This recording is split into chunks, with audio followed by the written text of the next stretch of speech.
आंतरराष्ट्रीय महिला दिनाच्या निमित्ताने इनोव्हेटिव्ह नारी शक्ती सन्मान संमेलन नवीन पनवेल येथे संपन्न।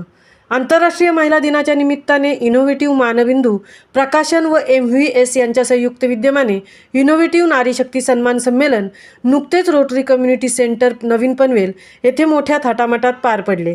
झेपतीची आकाशी या उपक्रमांतर्गत विविध क्षेत्रात उत्तुंग भरारी घेणाऱ्या महिलांचा विलोभनीय पुरस्कार सोहळ्याची ND खान यांच्या संकल्पनेतून साकारलेल्या कार्यक्रमात SNDT वुमन्स युनिव्हर्सिटीच्या माजी कुलसचिव डॉक्टर मीना कुटे, आदिवासी विकास विभागाच्या सहाय्यक प्रकल्प अधिकारी तेजस्विनी गलांडे, शिक्षणतज्ज्ञ प्राध्यापिका फरीदा लांबे, ज्येष्ठ साहित्यिक ललिता जोगड, अभिनेत्री साक्षी परांजपे, दिग्दर्शक स्मिता मोहरीर आणि अभिनेत्री अश्लेषा रोकडे इत्यादी मान्यवर उपस्थित होते। कार्यक्रमाचे आयोजन सौ सलमा खान यांनी केले होते। याप्रसंगी विविध क्षेत्रात उल्लेखनीय कार्य करणाऱ्या महिलांना अतिथींच्या हस्ते ट्रॉफी, सन्मानपत्र व मेडल देऊन सन्मानित करण्यात आले।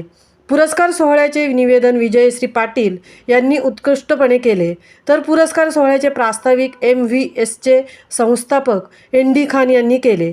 यावेळी ज्येष्ठ लेखिका शुभांगी पासेबंद यांनी मुलीही जन्माला येऊ द्या हे एकपात्री, तर अभिनेत्री प्रतीक्षा जाधव व शीतल चौगुले यांनी नृत्य सादर केले।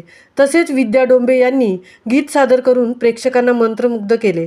प्रमुख अतिथी व अतिथी यांनी आपले अभ्यासपूर्ण मनोगत व्यक्त केले। सर्व पुरस्कारार्थींनी परिधान केलेल्या गुलाबी फेट्यांमुळे कार्यक्रमाच्या सौंदर्यात जणू भर पडली होती। कार्यक्रमाच्या प्रमुख समन्वयक डॉक्टर श्रेयश्री गोडांबे, स्नेहा चांदोरकर, सौ मीना ताकमोगे, नाजनीन पालेकर, छाया अक्कलकोटे, प्रतिभा कीर्तिकवे, राजकुमार ताकमोगे, महेंद्र सर विजय भोसले, अद्वितीय पाटील व रिजवान बागवान यांनी परिश्रम घेतले। ज्येष्ठ साहित्यिक विलास देवळेकर यांनी पुरस्काराच्या नावाच्या अध्यक्षराने लिहिलेली कविता सर्वांचे लक्ष वेधून घेत होती। कार्यक्रमास शुभेच्छा देण्यासाठी ज्येष्ठ पत्रकार शशिकांत सावंत, झाकीर पालेकर, शैलेंद्र अक्कलकोटे उपस्थित होते।